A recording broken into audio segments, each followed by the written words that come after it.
thank you, Jen, for inviting us, different organization from your organization, so that we can continue to develop our relationship with you and the available resources that you may need in the future.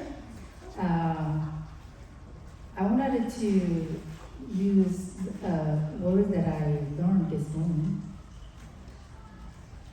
Ciao, Guibi.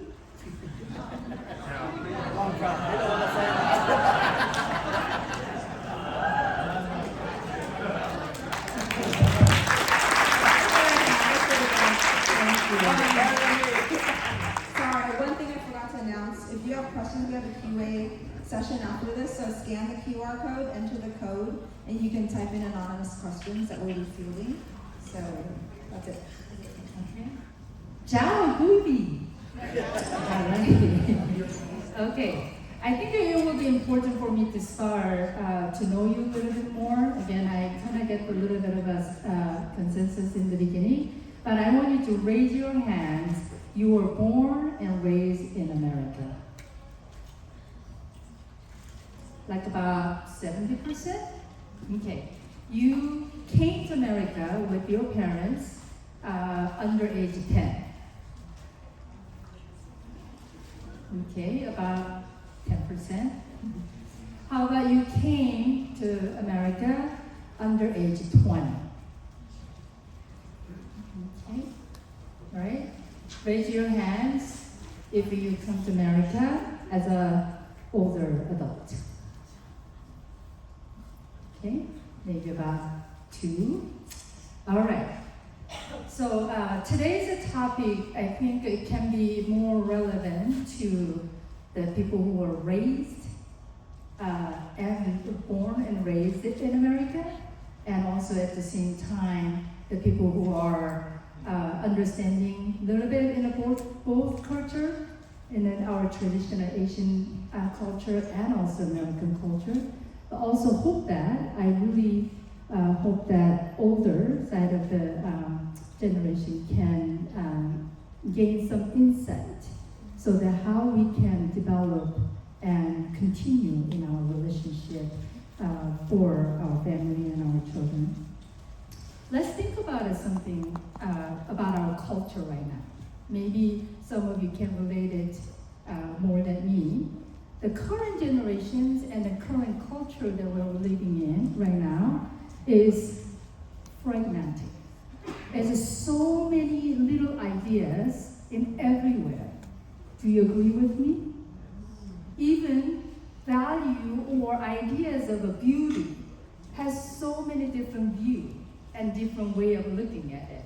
So some people may say, big hip can be the beautiful, right? Or some people are saying that thin body, tall, heights.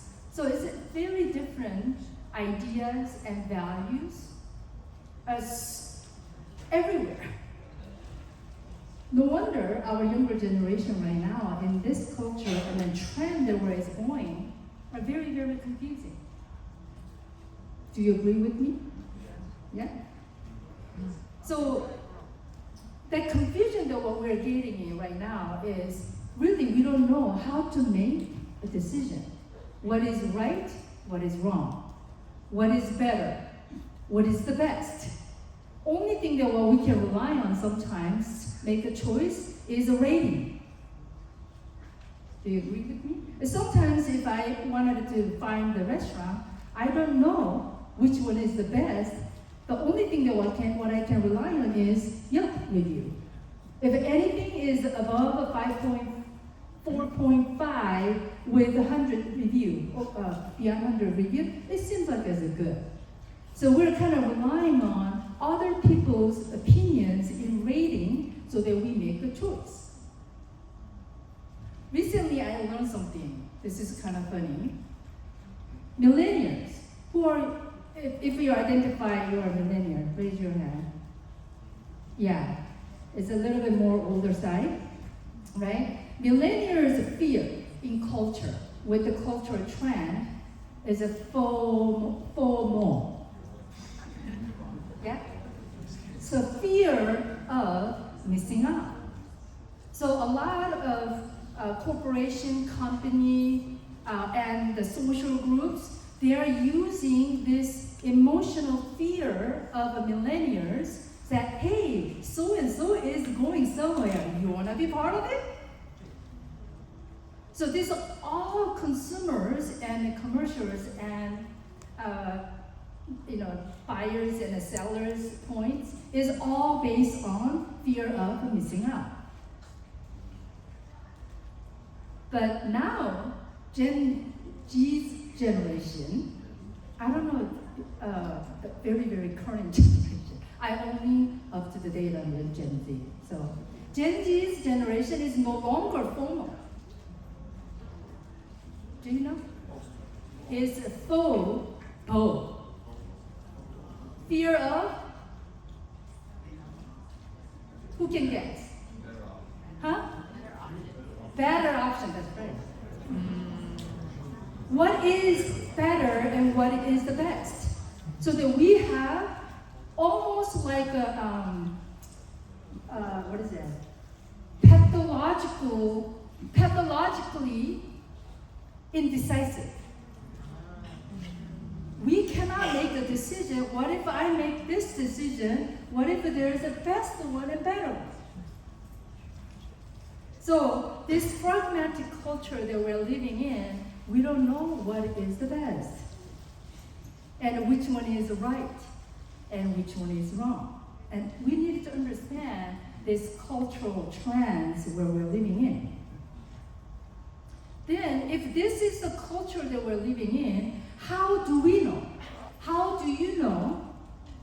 Or how do you decide who you want it to be? Me choosing biology major is better than the chemistry? Or psychology is better than the history? Right? So how do you decide who you want it to be? Let's think about it a little bit more. How do we get ourselves an identity? If this is the culture trend that we are living in and we're going toward, how do we know? The one question that we are asking sometimes in my session, I'm asking, do you know who you are? People say, no, I don't know. We don't even know how to define ourselves anymore because we really don't know. There's just so many identities that can be labeled. It's not only male and female. It is not only this position and that position. There are so many layers we don't know how to identify ourselves. It seems like no one knows the answer. Because our culture right now doesn't tell us. And everything is on us that we have to figure it out. For today's topic, how can we understand and finding resolution of intergenerational conflicts? We wanted to resolve some issues, especially within our family, between mom and dad, or between parents and children. We want to figure it out, but we don't even know what we want. We don't even know what I wanted it to be. But we only know something that I don't like. What mom and dad tell me, I don't like. What do you know, mom and dad?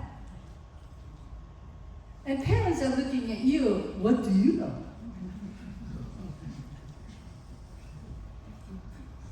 So let's understand a little bit, especially all of you are here today for a reason. At least we want to understand, right? We can give at least 1 hour rather than myself and understand each other's side. If you are children, let's understand parents' side. If you are parents, let's understand our children's side. At least this 1 hour to spend to understand one another. understand our parents. Oh, no, children first.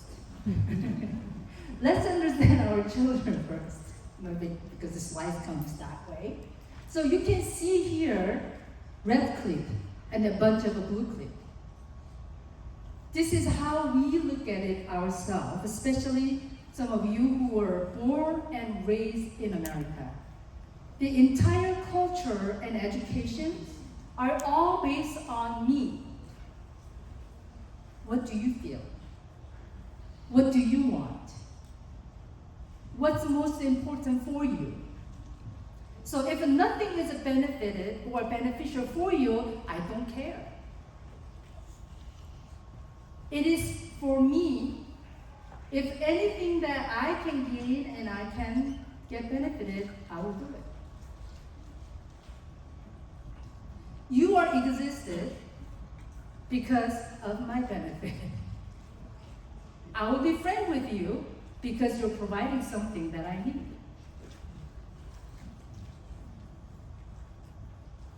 So, American, the value and culture here, what do you want? Also, developmentally, children are gaining this value when they're younger. Everything is about me. So when they are very, very young, whatever I want to play, whatever I want to eat, is all about me. And our parents are okay with that. Okay, do you want that? Get it. And I provide it for you. So we're getting used to it, getting it what I want.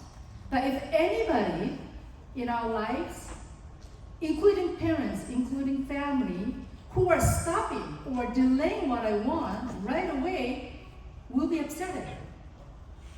Will feel very, very uncomfortable. Who are you that you are stopping me what I want? I want to use the social media. Who are you that telling me not good for me? Traditional Asian value is our parents where they're coming from. It is about not me. It is about us. I can let go of what I want if my family needs something else. I can let go of eating fillet of a fish if my child would want that more. I thought my mom loved the head. But she always gives me the fillet slice. And one day she said, not because I love head, because we don't have enough fish that you can enjoy and your brother can enjoy. So I wait. Oftentimes, head is left over. In our language, I don't know actually in specific language in Vietnamese, but Korean culture, our language captures the language. Our language captures the culture. So many of the words that we are using it in Korean, we are using a lot. We, us.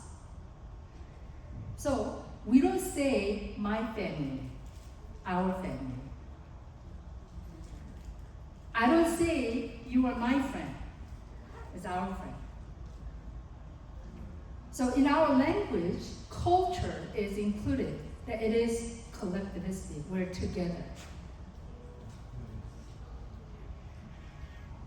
I can let go and sacrifice if that will be more beneficial for the community. It will be beneficial for my children's education. I can wait. Recently, I don't usually take the older side of the patient. I love working with the teenagers and the young adults. So because of the language issues, I took one grandmother. She's 75 years old, just turned into the 76. She's kind of sick and not doing well. No wonder she came to me, and then we're processing of some of her emotional challenges. This is what she said, and then I She cried and I teared with her in my session. She said, I thought I will have a tomorrow. One day after my children grow up, after they finish their college, after they get a job, after they get married, my time will come so I can enjoy. And she said, no one is around me. They are busy. Now I'm here, I'm getting sick. And I cannot even understand. I cannot even go to the doctor's office alone because I never got education because I needed to work hard.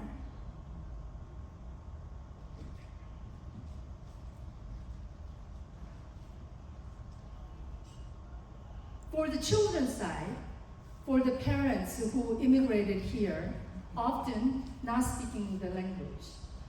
So going to the doctor's office, or sometimes go to the school for the children's needs, but they cannot speak the language. Or they don't understand the system, academic system in America. And often our children have to be a broker. So in the technical term, in research, this is what we call language brokering. So our children, some positive things are here too. When they are speaking in both language and translating, the left and right brain develops a lot stronger than children who are speaking only one language. When we're looking at a brain development also is ability to development, yes, it is a positive thing. But it comes with great expenses of our children switched and shift their roles with the parents. Just because they're speaking English or language ability, now they became a parent early on. So our children speak language, but that doesn't mean that they understand everything. Just think about yourself, okay? You are going in a different country, but you don't speak English, you don't speak their language. How would you feel? You will be quite lost, right? Confused. You don't know where to go. You will rely on somebody who speaks their language, and you will follow exactly what they will say. So suddenly our children become a leader. Our children become a mother. Our children become a guidance and broker. That they have to call the school that my mom wanted to see you. They have to call the doctor's office, we needed to make an appointment. They needed to call the Social Security office for filling out the documents. In some way, it is a positive, but we needed to understand our children's needs are not met. Our children needed to be helped. How to do that, how to get that. But now they are in the position where they needed to constantly be available for parents.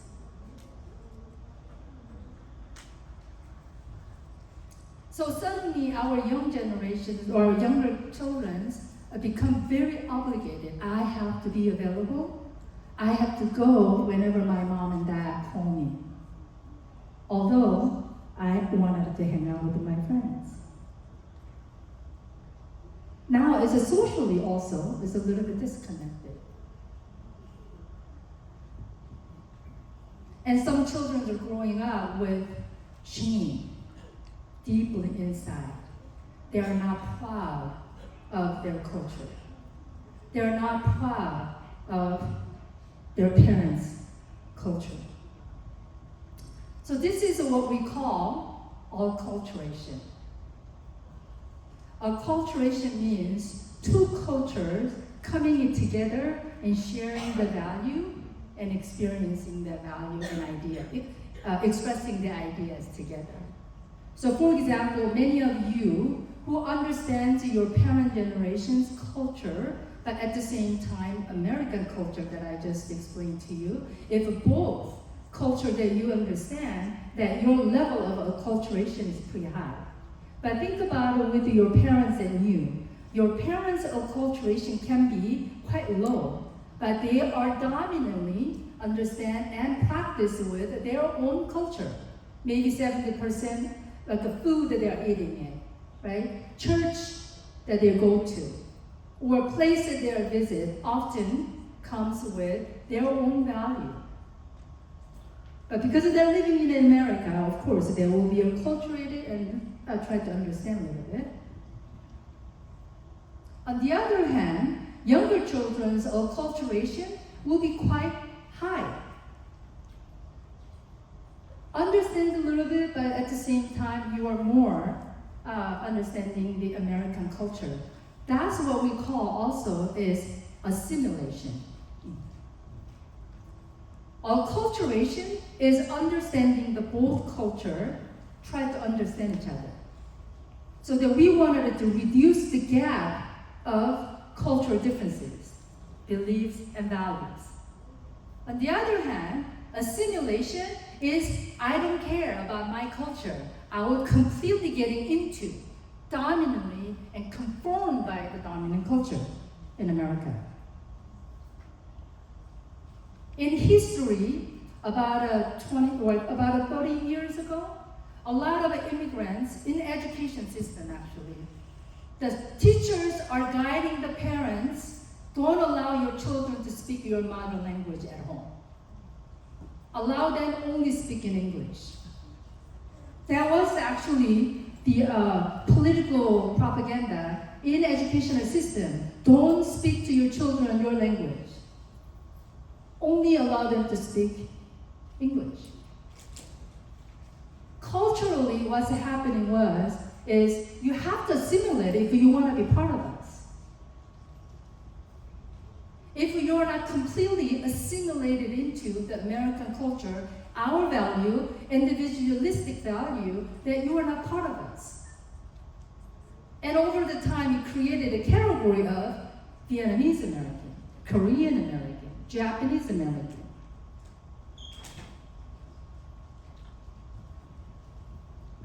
So people who are born and raised in America often assimilated into the American culture, not valued and understood where our parents came from. Now the gap, distances are getting greater and greater. And anyone who's associated with my parents' culture, I am ashamed of. I don't want to be associated with. One of my teenagers said, I don't purposely go out after class because I'm very, very embarrassed. My grandparents are picking me up. I wait until everyone leaves the school so that I can hop onto the car. I'm so embarrassed that why my grandmother needed to come and pick me up. I don't want anyone to see, my friends to see my grandmother. I don't want anyone to see my mother, who doesn't even speak English.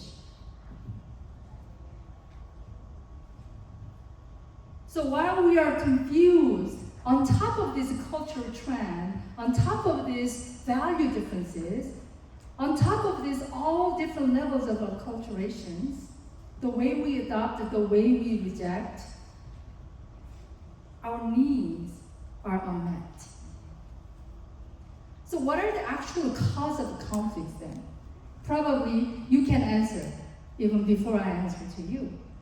What are the actual cause of issues between parents and me? Is all these differences. But to be honest, I grew up in Korea. I still had issues and conflicts with my mom. Was that because of the cultural issues? It was the generational issues. We just have a different value.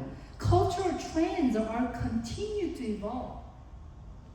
The values, the technology, right? And giving us a new way of looking at our future. AI, what is AI? It's a scary thing sometimes looking at it, how that will be installed and implemented in our own society. But still we needed to understand it. All these rapid changes is giving us already differences. So we have to understand and accept that we are different.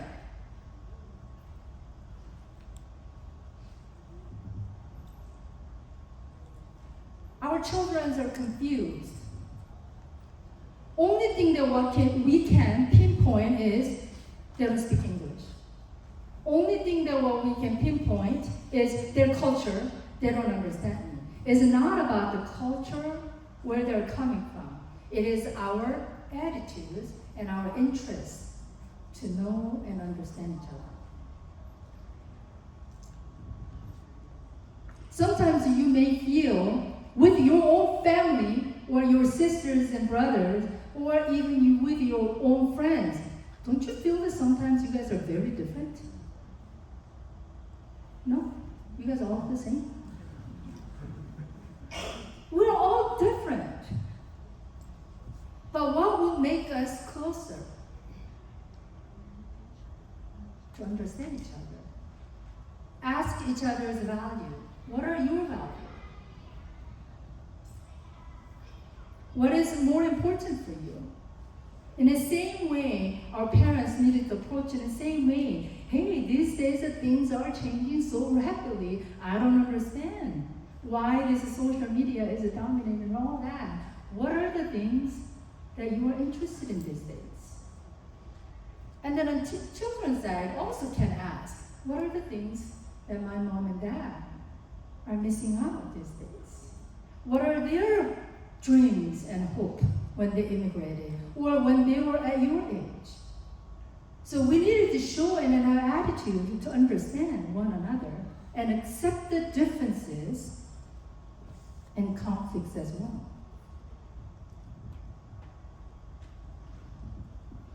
So with this conflicted and multifaceted circumstances and situations, as we talked about it before, we're lost about knowing and understanding about our identity. If I'm asking you, who are you? Can you describe about yourself?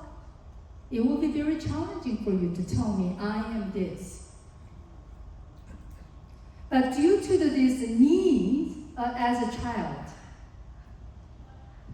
now we cannot get it from our parents. So what are they doing?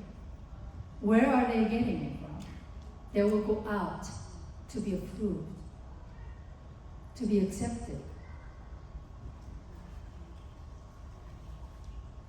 They are having this huge void inside of their heart, constantly being thirsty. They want to go after, if I have many friends, maybe I will be accepted in that group, so that I don't have to be associated with in my group. Or maybe I needed to go to the good school so that everyone can approve of me that I am smart enough. Maybe I needed to get or have a good girlfriend or a good boyfriend. So their goodness can cover and bring my needs. I have a boyfriend of this. I have a girlfriend of this. We are now looking and seeking for those unmet needs while we're growing up. Children who are not fulfilled or met their needs of acceptance, they will become people pleasers because they want somebody to like them. They will constantly accommodate other people so that they can accept it. They can be accepted. If people are constantly looking for the approval, they will work harder and harder and harder, never be enough. What we call imposter syndrome. No matter how much I do, how much I achieve, nothing will be enough. And continue on and on. How can this be resolved? I think we needed to check about heart first. What is missing in our heart? What are the things that we are seeking, going after? For example, biblical terms of a heart. Again, in the psychology, in a cultural, the meaning of a heart is emotion, how you feel. That's why in social media or many cultural messages, go with what your heart is telling you. Do what you feel like it.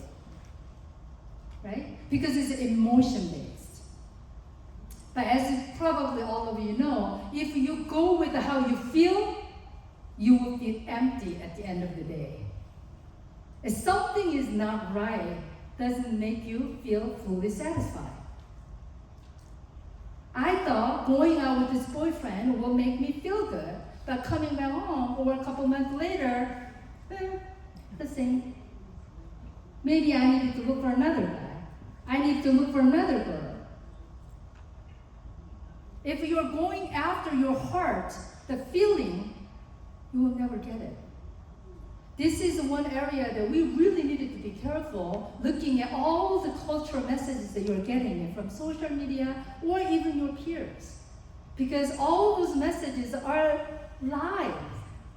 Again, I don't even have to say it, you know that.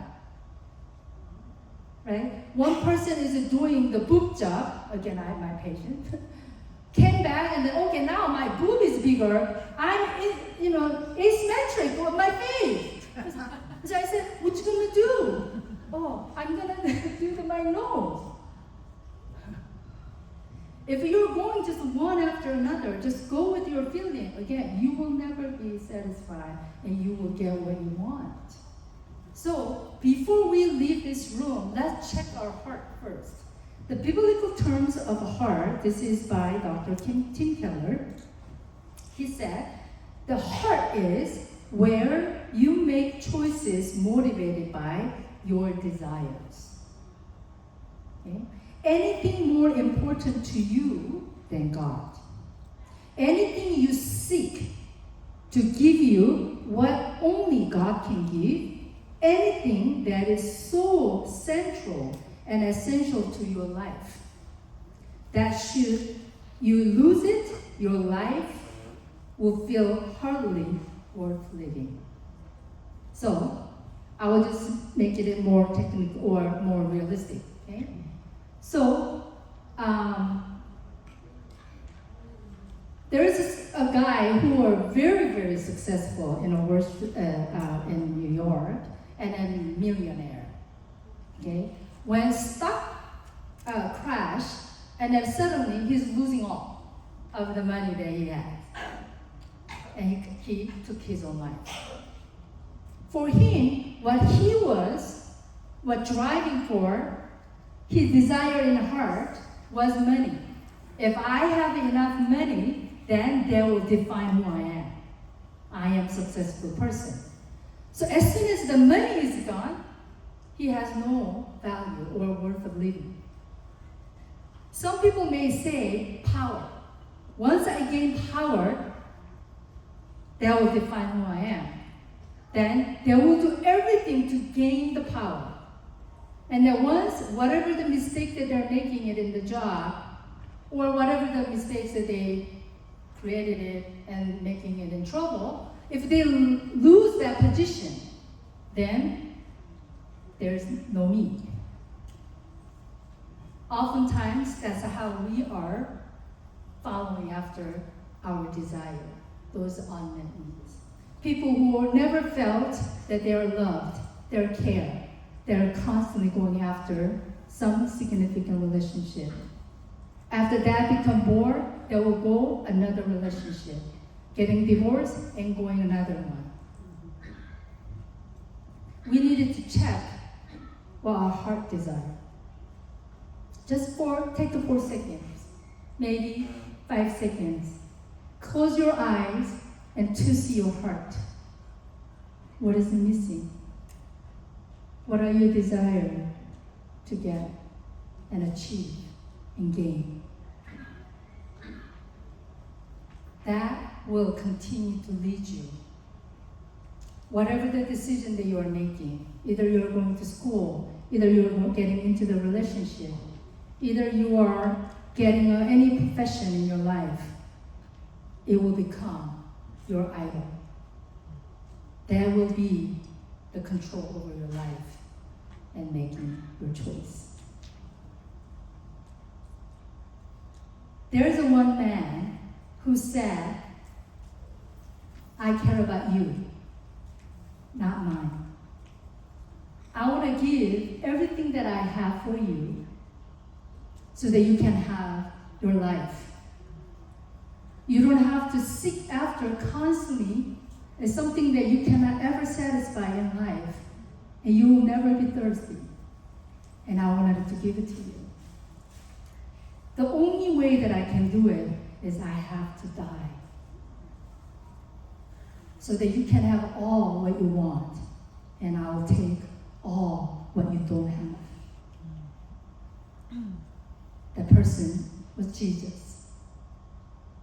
That Jesus said, the approval that you cannot get from your parents, you are approved. Acceptance that you cannot get from anyone, not to the fullest point, that you are accepted fully. Love that you are not satisfied with any relationship, you are loved before you were born. Come to me, and I will give you the rest. Our needs, if we are going out and seeking, then you will blame your parents that they didn't provide it for you. You will blame your children that they are not obedient. They don't care about you. They don't take care about you. We will pinpoint everyone else that we love as if they are the cause of it. But we are looking at it wrong place, and where we can get. So instead of looking at what we can get from one another, we must look at how to give and how to serve. In order for us to give, in order for us to serve, we have to understand one another. Instead of your life benefited me, my life to serve you. Your parents are not there to just give you all what you need. They are serving you when you need it. There's a time will come they will need your help. But if we don't understand where is it coming from, or have a little bit of interest to understand each other, we cannot serve, but we will get hurt by one another. So I will pause here, and then I will invite to Dr. Park. Dr. Esther Park is a child, adolescent, and adult board-certified psychiatrist. She is a medical doctor. And then Chay is a marriage family therapist. So we will be here to ask any questions that you can ask.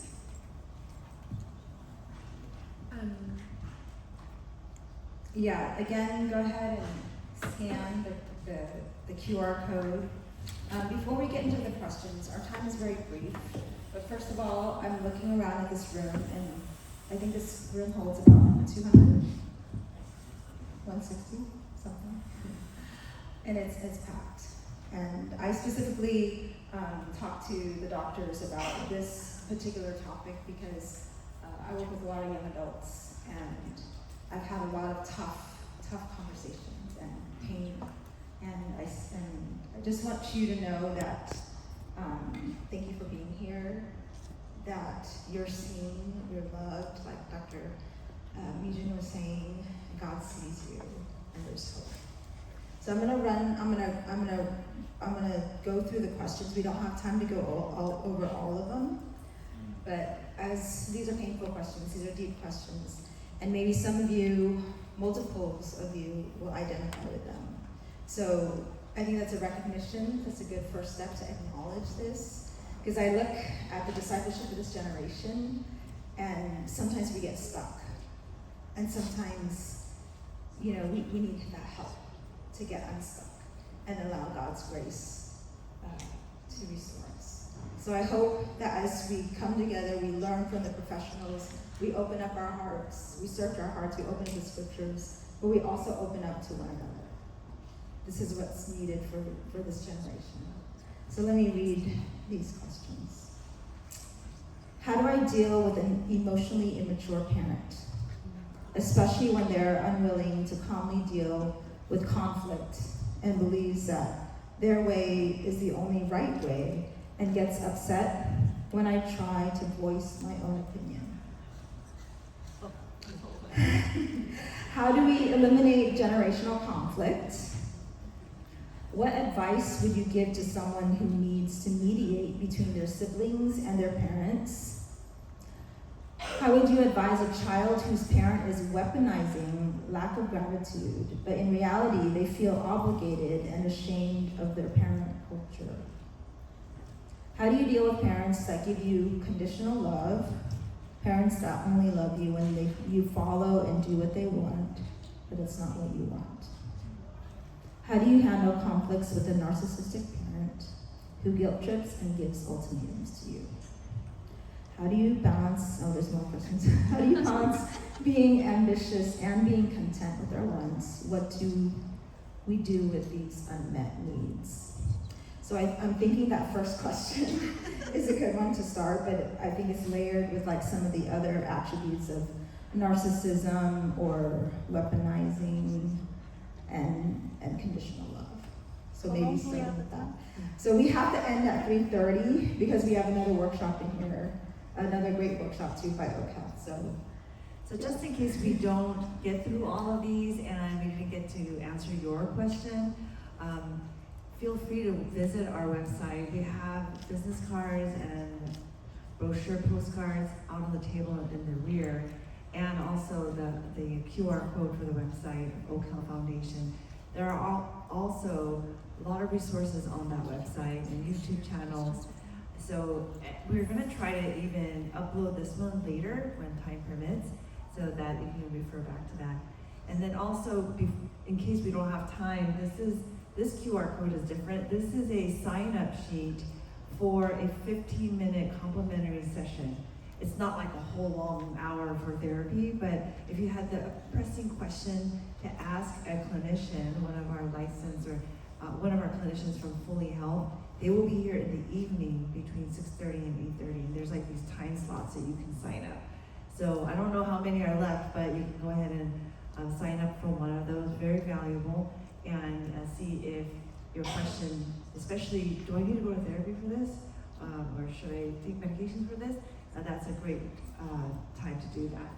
So to take a stab at that first one. And then real quick, there's a QR code out here at the end of this presentation to get follow-up. So we can send you the slides, you can contact us, and they're local here in Southern California. They're coming to Atlanta in September, and then we can work with you. We're trying BOI to develop toolkits and referral system to help the pastors and leaders. So you go ahead. So that first question, how do I deal with an emotionally immature parent, especially when they're unwilling to calmly deal with conflict and believes that their way is the only right way and gets upset when I try to voice my own opinion? This is a very, very good question, very difficult. First of all, a lot of prayer.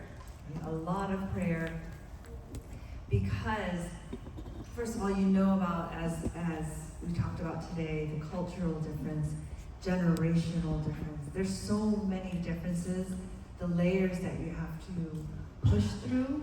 And here you are, you're judging, maybe rightfully, so emotional and so immature, we can't even have a conversation, right? So my advice, if I were to give it, would be to, knowing that you can't really get in a word in yourself, is to start off.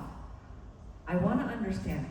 So just rattle off to me, I don't know what word you want to use, what makes you so upset about this or that, like whatever the situation. And just sit. Even though it's going to boil you inside, they're gonna make a lot of accusations, a lot of opinions, and you just let them, let your parent or let the person that's your guardian to just talk. You'd be so surprised after they vent all that out and you're gonna stay quiet, they're gonna wonder, what are your thoughts? What are you thinking? And during that quiet time, the Lord can give you a word or two, another additional question or two, to re-invite them to also feel safe, to keep on going. Now, you may not feel safe because you already experienced that this is not going to work out. And I understand that.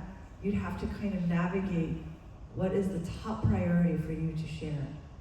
Sometimes you will realize by the end of that, what you really wanted to share, what you really wanted, it's not as important. But what you just did in that kind of opportunity was letting them realize, oh, they're just quiet. They just listen. Oh, how respectful. And then that trust in knowing you are the more mature person, one day that channel of communication is going to open up. I'm telling you out of my own experience. If you have more questions on this regard, we will sit there and then answer to you more specifically. What are some specific challenges with your parents? But I want to just add is safety is quite important. So if there's any aggressions or anything that it can hurt you or hurt others, we needed to help you to be removed from that place until the situation is calmer. So just for the safety matter that I want to share. This one is a really good next one. What advice would you give to someone who needs to mediate between their siblings and their parents? So I'm guessing you're not in the same family, perhaps?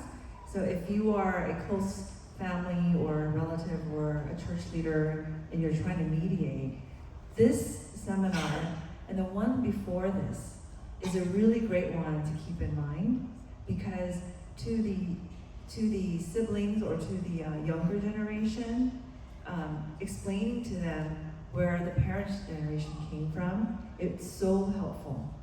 Learning about collectivism, learning about the difference between Asian values. And then if you have a separate time and the audience is the parent themselves, is also letting them vent first and then sharing with them, hey, did you know what the current young generation is growing up in? And helping them understand individualism, individualistic culture, and also American values. Like just even using those slides, you can print that out and even show them, and they might be like, this is so different. And they're so confused. So that kind of just education sometimes really starts opening doors as well. So keep on going. Should anything Well, these questions are really good questions, but they're so different for each family, each individual, each parent. And even in this room, I'm sure that we have 100 different situations and opinions and different types of personalities with our parents. And it's just so hard, this kind of family intergenerational conflict, being the middle person between my sibling or between parents. And I'm sure one of you have experienced this. And it's not something that we could give you a fix-it answer that's gonna like, oh, if you do this 1, 2, 3, you will be able to fix this. It's not that simple. I think Dr. Park was really explaining it, that what are my needs? What do I really want from my parents? If my parents think I want gratitude, I want this, I want this, I want you to do this. But rather than meeting all of those needs, really understanding the real deep unmet needs that has not been met. And that really takes work to figure out, whether you figure out it in counseling, whether you figure it out with your pastor and in your community. But that's why, if you could, find some time to meet with a counselor and kind of have a consultation to really find that out. I think that would be a good first step. Yeah. Speaking of unmet need, this question could be a good follow-up. How do you deal with parents that give you conditional love? Parents that only love you when you follow and do what they want, but it's not what you want. So Dr. Mijin, if you can touch base a little bit from your workshop one more time, I think that will answer some of this. What do you want? So we kind of needed to think a little bit more practically. We have to think about it. Again, you guys are all educated people, so let's just think about, is it reasonable? Is it unreasonable? Or is it beyond your understanding? Is it really ridiculous? Right? So if it is more of a reasonable things, maybe you can communicate with your parents. If it is unreasonable, we need to figure it out. What makes this situation unreasonable? And it is beyond our control, you need a professional help. No matter how hard you're trying, it will be difficult because when they are escalated in their emotions, sometimes wrong things are coming out. Another research that I wanted to just share with you, in communication, I want you to remember this number or you write it down. 7, 38, 55. Okay? 7, 38, 55. In communication, often only 7%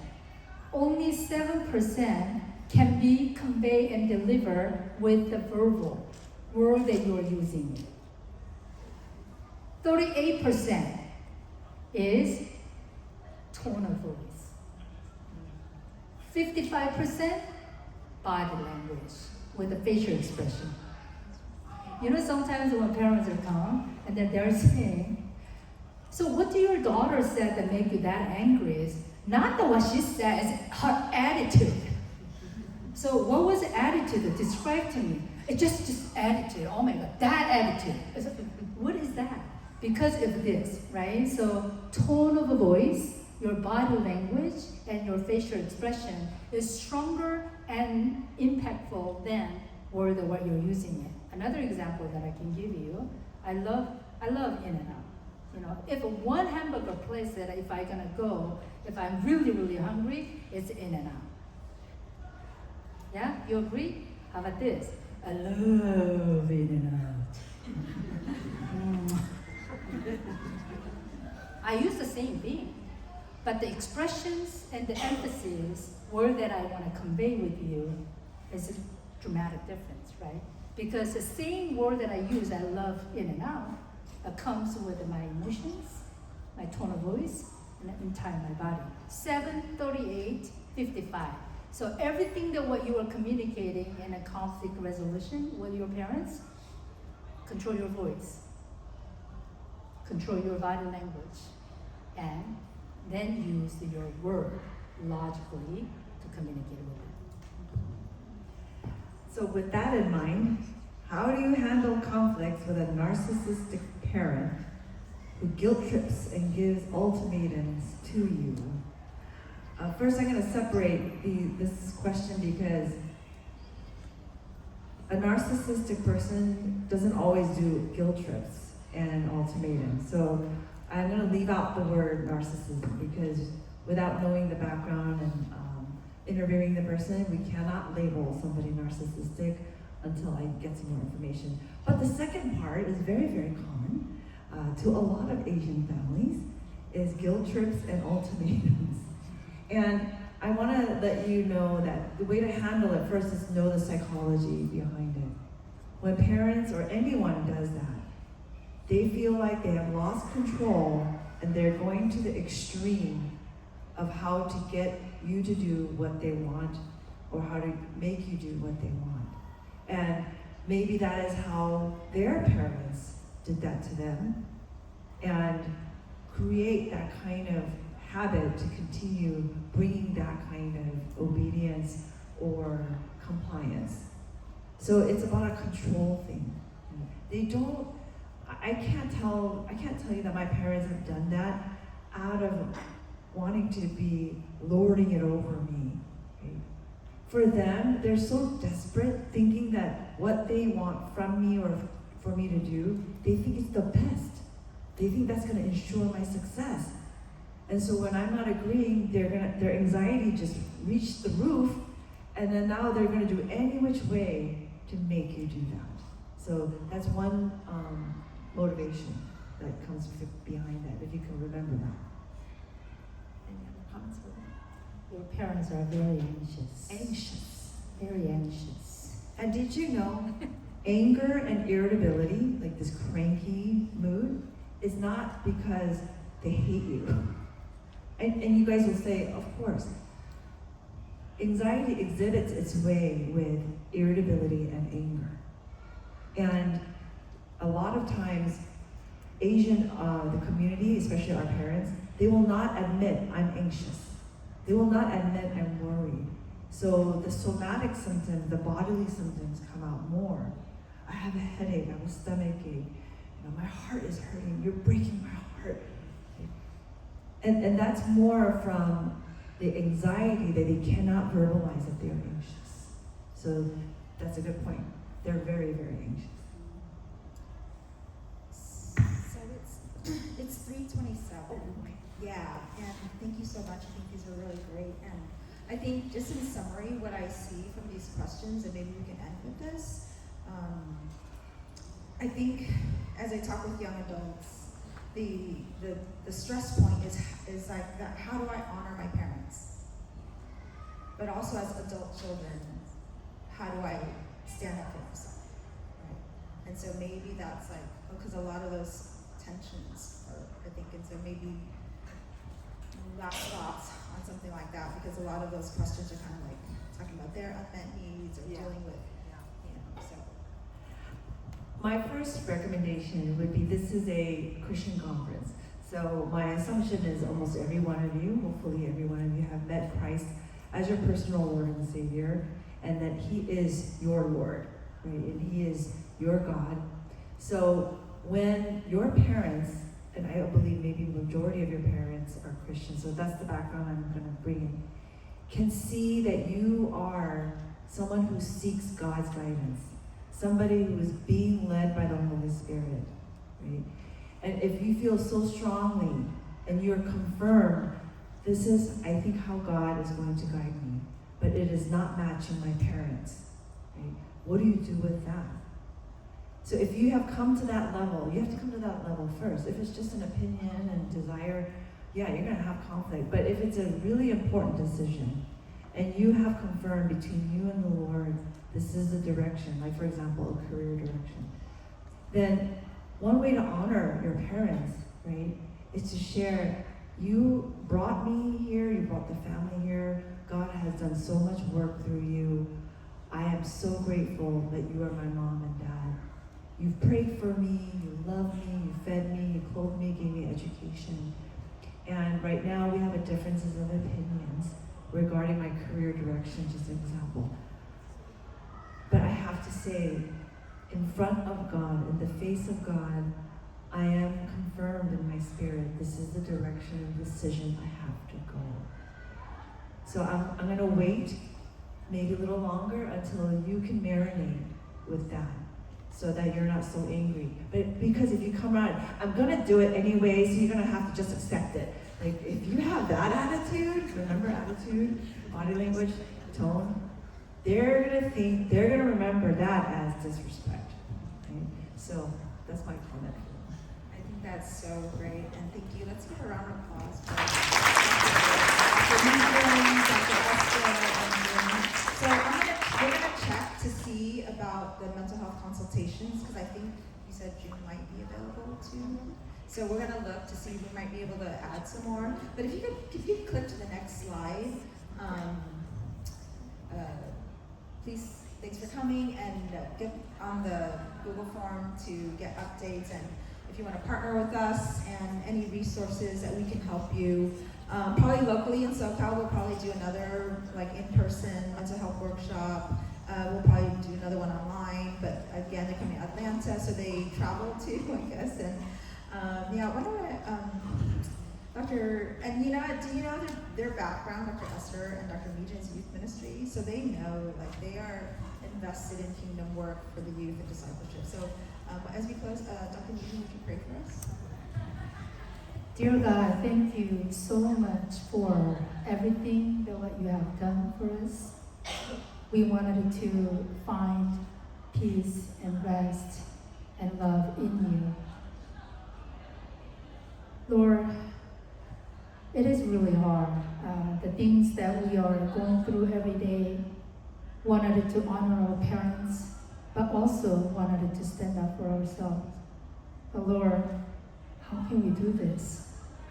I cannot find the answer anywhere, but Lord, we are relying on you. Lord, help us, fill us with your Holy Spirit and guide us and give us heavenly wisdom so that we know where to go, how to find resources, and also how to relate and connect with our families. Thank you so much for the leadership of a VAY and all the people who are leading this conference to bring the gospel, the truth, for our younger generations. Lord, we want to give you all the glory and use us to bring more of our younger generation find the truth so that they can truly receive who they are rather than seeking and try to achieve the identity that they cannot find in this world. Thank you so much for all the things that you are preparing for all of us, and we want to give you Thanksgiving ahead of time so that we can look forward to see the work that you will do in us and through us in our community. Thank you. We give you all the glory. In Jesus' name we pray.